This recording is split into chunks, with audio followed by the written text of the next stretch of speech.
మరొక వింతను చూపిస్తాను రండి. ఈ జగత్తుకు అమ్మా నాన్నలైన శివపార్వతులు ఈ భరత భూమిపై మనం చూడగలిగేలా నేటికి సజీవంగా ఎన్నో సాక్ష్యాలుంచారు అంటే అవి మనం చూడగలుగుతున్నాము అంటే ఎంత అదృష్టవంతులమో కదా. మీరు చూస్తున్నది పంచభూతాత్మక లింగాల్లో పృథ్వీలింగంగా ఉన్న ఏకాంబరేశ్వరుడి దేవాలయం. ఇక్కడ స్వామివారి రూపం పార్థివలింగ రూపం. ఏకాంబరేశ్వర ఆలయంలో నేటికి సజీవ ఆధ్యాత్మిక సాక్ష్యం మీరు చూస్తున్న ఈ మామిడి చెట్టే. ఈ వృక్షం పురాణ కాలం నాటిది. 3500 సంవత్సరాల చరిత్ర కలది.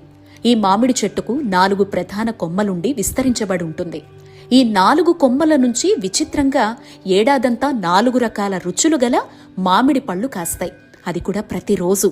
ఈ 4 కొమ్మలు 4 వేదాలకు సాక్షీభూతంగా ఉన్నాయి. ఒకరోజు సరదాగా స్వామివారి కళ్ళు మూస్తుందిట అమ్మ. సూర్యచంద్రులే నయనాలుగా గల ఆ తండ్రి కనులు మూసిన క్షణమే సృష్టి